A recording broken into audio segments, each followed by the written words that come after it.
রান্না বান্না হয়ে গেছে আর আজকে তো সকাল থেকেই বৃষ্টি আর দারুণ একটা আইটেম রান্না করেছি, তো সেটা দেখাচ্ছি। আগে দেখিনি, আগে বাড়িতে মেলা থানকুনি পাতা জমে গেছে। আজ কিন্তু এটা আমি থানকুনি পাতা বেটেছি, রসুন, কালো জিরে, কাঁচা লঙ্কা দিয়ে থানকুনি পাতা বাটা। এখানে রয়েছে কাটুয়ার ডাঁটা আর পটল দিয়ে সর্ষে বাটা করেছি, সাথে পটলও দিয়েছি আর কাটুয়ার লাল ডাঁটাও করেছি।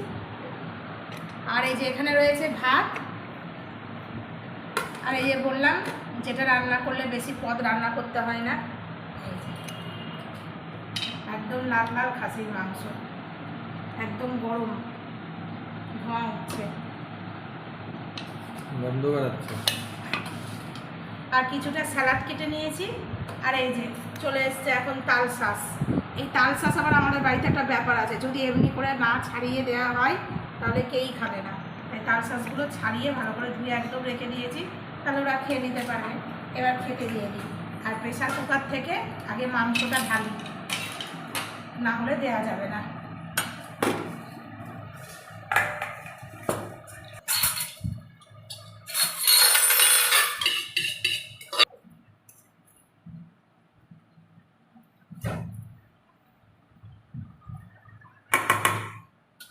ওর বাবার ভাতটা আগে বেড়ে নিলাম। আজকে ছেলে বাড়িতে আছে, পরীক্ষা চলছে, আজকে পরীক্ষা নেই, সব একসাথেই বসে যাব।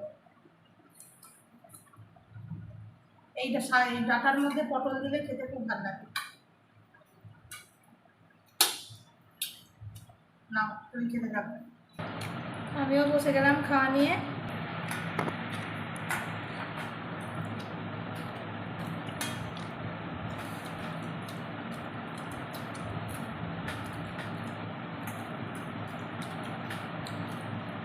না একই লাগে, রসুন কালো জিরে দিলে, কিন্তু থানকুনি পাতা স্বাদ আলাদা। কাঁকড়ের পাতা, হ্যাঁ, খারকোল পাতার স্বাদ আলাদা। হ্যাঁ, আমার শ্বশুর খুব ভালোবাসে রসুন কালো জিরে দিয়ে এইরকম পাতা পাতা খেলে গা হাত পা ব্যথা কিন্তু খুব মরে।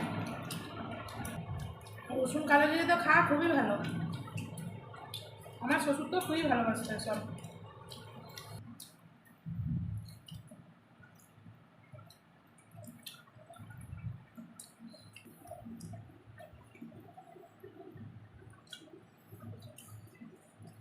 একদম লাল লাল পাতলা ঝুল।